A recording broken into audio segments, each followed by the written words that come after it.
Hi everyone, welcome. I'm Drew, and this is Drew Does Tech.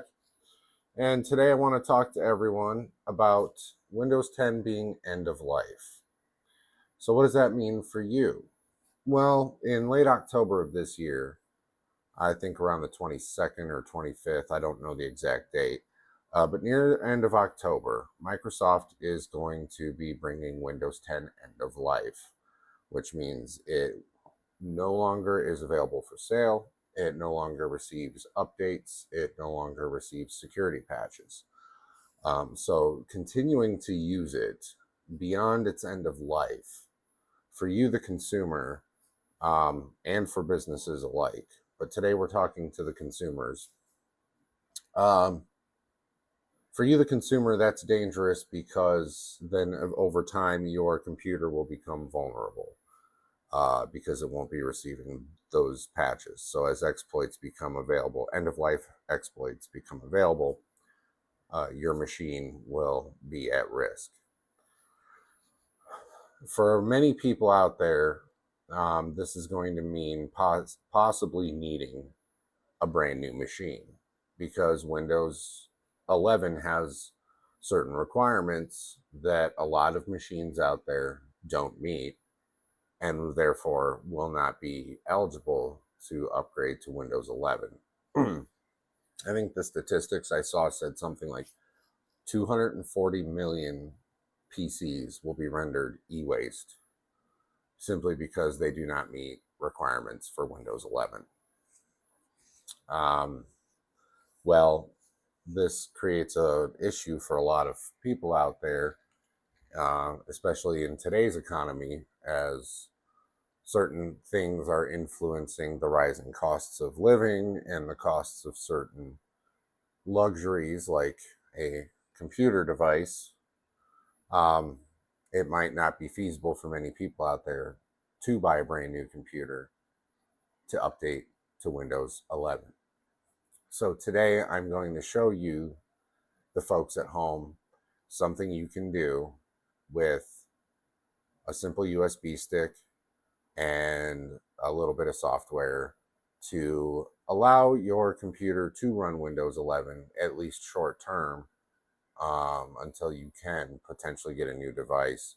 Um, Microsoft at some point may patch it so that doing this doesn't work, but everything I'm showing you today is legitimate. It's all done through Microsoft's own resources, with a little bit outside if you want, but you don't have to because the software you need is available both on its own website and through the Microsoft Store. So I realized I didn't bring a USB stick down here with me. I have one already that has a custom Windows install on it, and I don't have any empty ones to do a fresh install, but I was at least going to insert one in there so I could get through all the prompts with the software to show you step by step how to do it. So I'm going to pause the video real quick, get a USB. I'll be right back. Okay, I'm back. I have a USB here. Like I said, it already has a custom Windows 11 install on it that I made in case anyone wanted me to help them set up a custom Windows 11 install, so that way it's already done. I just got to plug it in and go. It's just on a cheap little SanDisk SS or flash drive. I have a few of these that have different things on them, so there's a piece of tape on here to color coded tape on here to let me know what's what. So I'm not actually going to be writing a USB, but I need it to show you all the steps. So for the rest of this, I'm going to be going to my laptop here. I have a Dell Alienware with Windows 11 24H2 already installed on it, but I'm going to use it to help you set everything up the way you would need to and do the different checks you would need to do. So I'm just going to get this started, and then for the remainder of this video, it's going to be a cut to the desktop or of this machine. So here we are on the Alienware laptop. Don't mind the Sekiro background there. This is effectively mostly a gaming machine, but I do also keep it around for when I need other Windows related things, because I have Windows machines, Mac machines, Linux machines. I have all kinds of machines in this house. But anyway, so there's so first thing you need to check is if you even need to do the rest of this. The primary thing that's going to slow a lot of people down is that Windows 11 24H2 requires TPM, or Trusted Platform Module 2.0, in order to function properly. So you can check first to see if you have TPM on your machine, and you can do that by pressing the Windows and R keys, and it will bring up this run window that you see here now on the screen. And in here, you'll type in TPM, whoops, I'm in the wrong spot, TPM.msc, and hit enter. If you get an error, then you don't have TPM at all. If you see a screen similar to this, then you have TPM, and you need to know if you're using TPM 2.0, which actually will tell you right here where it says specification version. As you can see, this machine does have TPM 2.0. As I said, it already has Windows 11 24H2 installed on it, so it already meets all the Windows 11 requirements. So once you check this screen here, if your machine is TPM 2.0, then you're all set. You can just go to Microsoft's website and upgrade to Windows 11 that way. If, however, you get the error, or you have TPM 1.0, then, or anything less than TPM 2.0, just to be pedantic, I guess, then to get Windows 11, you have to do a little something extra. So to start, you'll need to make sure you have a USB media creation tool called Rufus, which you can get on the web or right through the Microsoft Store. You can just type in Rufus. I already have Rufus installed, but right here you can see there's a link to the Microsoft Store to install Rufus. Alternatively, you can just go to the Rufus website and download it from here. But it is available in the Microsoft Store, so you don't have to go outside of the Microsoft ecosystem if you do not want to. The next thing you have to do is obtain a Windows 11 install. As you can see, I already have the Microsoft website loaded up here for Windows 11. Now, you can directly download a Windows ISO here, and I have an ISO already on this desktop that I previously downloaded. However, today when I was attempting to download this for this video, I kept running into an error, and I was thinking to myself, I think I actually downloaded the Windows 11 ISO on my Linux box and not on a Windows machine. But you may run into the same thing, so I'm just going to show you here. If you click confirm on Windows 11 multiple edition ISO for x64, it'll ask you to choose a language, and then this is where I've been hitting a snag. And oh, so it actually worked for the video. It didn't work for me previously. I tried it in Brave. I tried it in Edge. It wouldn't do this. It would just give me an error. So I had actually prepped. We'll just put this in. Whoops. We'll just put this in downloads because I already have an ISO on my desktop. So yeah, if it works for you like it just did there, then just download the ISO, and then once it downloads, you can proceed to the next step. If it doesn't work for you, then you need to choose this second option to download the installation media, and it will download this Microsoft media creation tool. And from here, you can just accept the EULA, choose this, and then here on this screen, instead of USB flash drive, you would want to choose ISO, and it would create an ISO file for you. But where it actually, and then you would just hit next, and it would take a while. So you would, if you're doing that step and you're waiting for the ISO, you may want to pause the video or come back to the video once you have the ISO. Because in this case, I already have an ISO. I don't need to create one. And I was only going to do this for the purposes of the video, but here it's actually working. It's not downloading very fast because I don't have a strong Wi-Fi signal on this laptop. If I plugged it directly into Ethernet, it would download quickly. But that's fine. That was just for demonstration purposes, and I put it in the downloads folder already because right here on my desktop, I already have a Windows 11 24H2 ISO file. So once you have obtained your ISO file, the next step is to create a piece of media with Rufus. And I'm just going to plug this USB in real quick. I'm just going to close it because I've already got a boot media created on there. This one stick's already been through Rufus, but this is just for demonstration purposes. So once you've downloaded Rufus and you have your ISO file, the next step is to run Rufus, which should prompt a UAC prompt. Just click yes, it's safe. So from here where it says device, you would want to choose your USB. I already have a USB here. It detects that it's a Windows 11 USB already because I've already done that.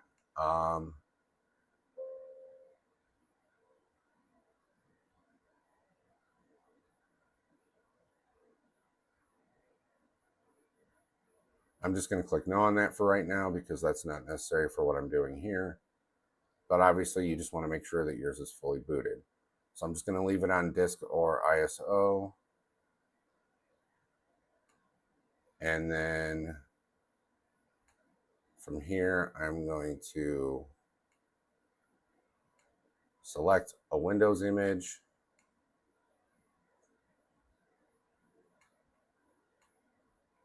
You can also choose to download a Windows image. And I'm going to do standard Windows operation. I'm going to leave it at GPT, UEFI.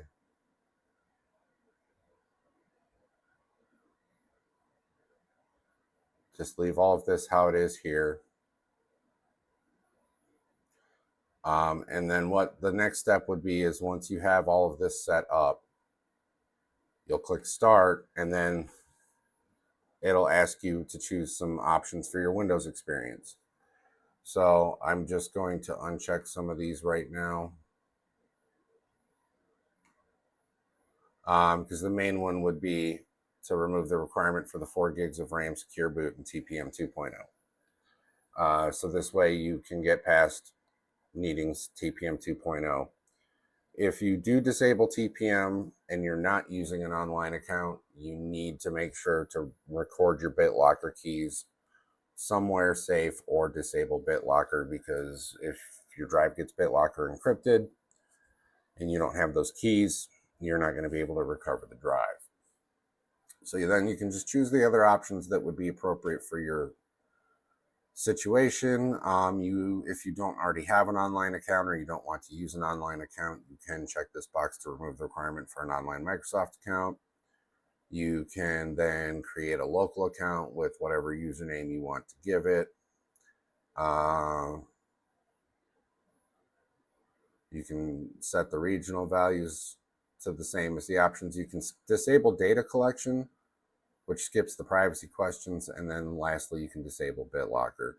So like I said, at the very least, I would just disable the TPM, and then the rest of it's kind of up to you. But if you disable TPM and you still wish to use BitLocker, just make sure to record your BitLocker keys somewhere if you're not using an online account. If you're using an online account, your BitLocker keys can be stored in your Microsoft Online account, and then you're fine.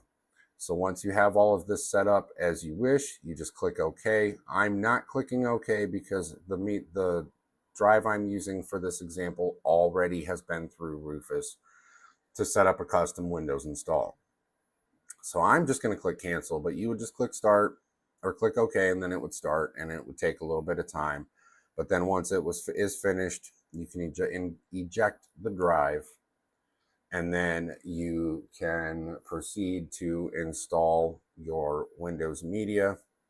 And you would do that by going into your BIOS and making sure to set your boot media on your boot order to where it would boot from the USB first, and then your desktop should prompt you to do the Windows install.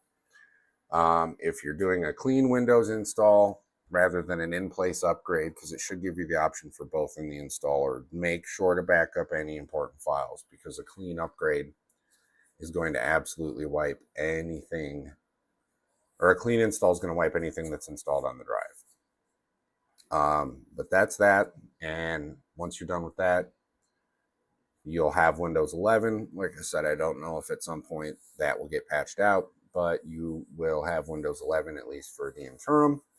and it will allow you to install it on a machine that does not have TPM 2.0 until a time at which you can get yourself a machine that does have TPM 2.0.